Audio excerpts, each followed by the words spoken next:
Hello friends, and welcome to Planet Crafter, an excellent survival craft game that entered early access back in 2022, but got its full Steam release last year. I haven't covered this game on the channel before, so some of you might be seeing it for the first time. If you're not familiar with Planet Crafter, it is exactly what it sounds like on the tin. Your job is to terraform a planet from a lifeless rock into a garden world where humanity can thrive. You do this by scavenging materials and building tech to generate oxygen, heat, and pressure in various ways, and eventually flora and fauna. And believe me when I say that description isn't doing the game justice. I've made the same observation when talking about Abiotic Factor, and in this respect, Planet Crafter is the same. It's one of those games where every time you think you've got your head around just how big it is, you discover some new biome or reach some new tech milestone that unlocks a new feature that makes you realize there's so much more left to do. It is not without its flaws, but I bought the full game within 30 minutes of playing the demo, and I had more than 100 hours in it before I could blink. It's that good. And that's impressive for a game with no enemies, no real puzzles to speak of, and lore that comes entirely through text logs and environmental storytelling. What it does have is a very compelling resource gathering and exploration loop, a surprisingly flexible base building system, some of the addictive elements of incremental clicker games, and, the cherry on top, the unmatched joy of seeing a planet come to life under your nurturing hand. There is something about the first rainfall on your planet that is nothing short of magical. But once you've completed terraforming the planet where you made first footfall, you're not done.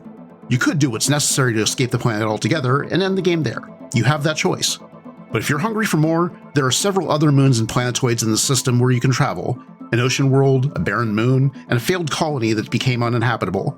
Some of these you can even choose as a starting planet for your next playthrough, if you want a more serious challenge.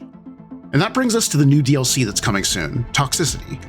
Before I start, let me be clear that this DLC is still under development, and that means that what I'm about to show you is a work in progress, not the final product. There are a few issues, and we'll talk about them later, but it is also completely playable if you're willing to struggle a bit in the early game. As you might gather from the name, Toxicity is a hostile, poisonous world afflicted by lethal blight and zones of toxic goo. Forget terraforming, before you can even really start to bring this world to life, you're going to have to claw it back from death. And that means detoxifying the choking atmosphere, purifying the water, clearing globs of toxic waste, and reclaiming everything recyclable in order to fuel the engines of terraformation. Oh, and survive. Let's not forget to survive.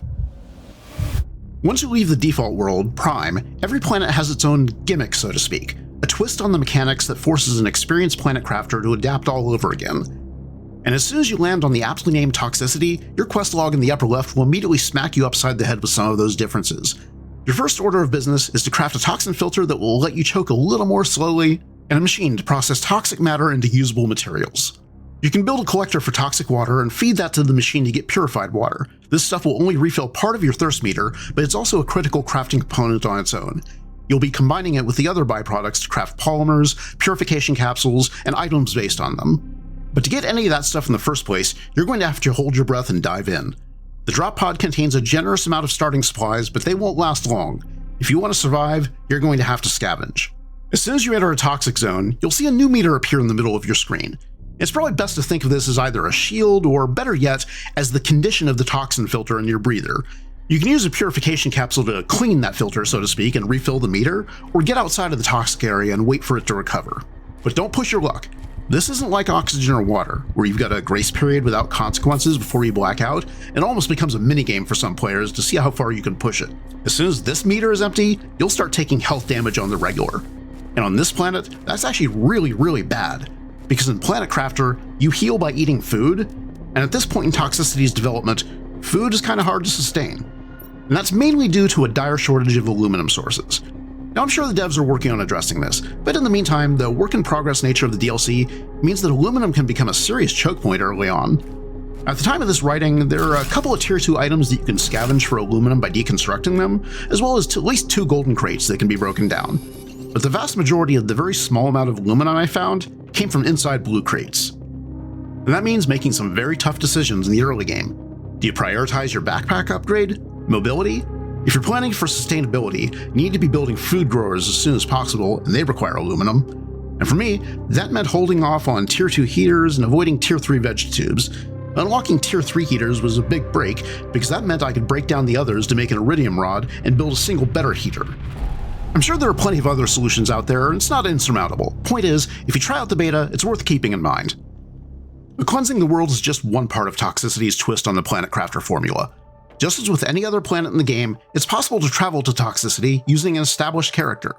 You can only bring what's in the drop pod in your own inventory, like always, but experienced Planet Crafters know that you can bring practically everything you need to get an advanced start. Slap down some fusion reactors and multipliers, set up a return rocket and interplanetary material shipping, order whatever you need.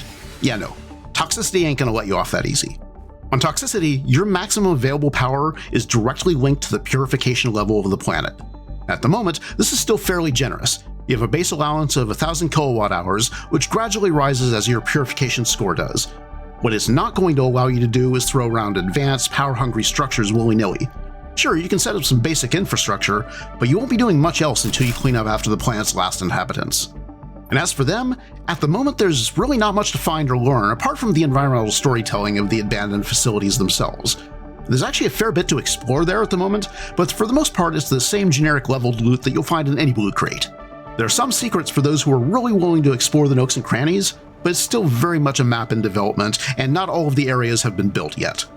And that means there's a few technical issues to work out still. Of course, there's the usual Planet Crafter drinking game. Am I being clever using the jetpack to get somewhere secret, or am I just Skyrim horsing my way out of bounds?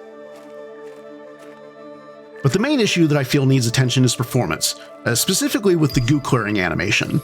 This mechanic is a core part of the planet's progression, but it cuts my frames in half while it's happening, and I've got a pretty beefy rig. You can get around this somewhat by turning down your settings, but no matter what those settings are, the animation is going to be hitting your frames. You just might not notice if your settings are low enough or if you're not watching your FPS. Whatever the case, there's definitely something non-performant with this feature, so I'm hoping that they give it the love it deserves. There's also the position of the Toxin gauge, and this one's probably going to be a matter of opinion, because I'm sure the intent of the developers was to make it prominent and hard to miss, and they succeeded. But I personally feel that it's jarring and intrusive to have it in the middle of the screen. And given that its UI is identical to the other survival meters and it probably uses the same assets, I think it would be better down in the lower left where they are. Being honest, I think that Planet Crafter could do with better audio-visual alerts for one of those meters is critical anyway. But those are minor issues, and again, that sort of thing is going to be expected from a development build. What I found refreshing was just how complete the purification gameplay loop was.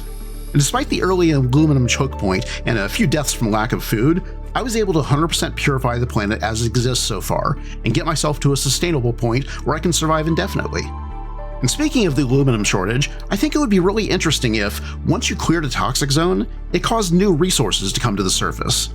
Similar to the way Zeolite does on Prime when the roots expose those deposits. These new resources could be fed to the purifier and broken down for aluminum in this case, again similar to the way that ore crushers operate on the other moons. But that's just one possible idea. There are of course many ways they could solve that, and I'm sure they're working hard on it. And if you want, you can check this out for yourself right now on Steam. Just go into the game properties on the Betas tab and switch to the development branch. But before you do, make sure to back up your save files. You'll find them under your user folder in AppData Local Low Miju Games. Just make a copy anywhere else, and that way if something happens to your save, you can restore the backup. At the time of this video, Toxicity is currently scheduled to release on November 17th, 2025, and I couldn't be more excited to dive into the full release. Hopefully you are too. As always, thank you very much for watching, and have a great rest of your day.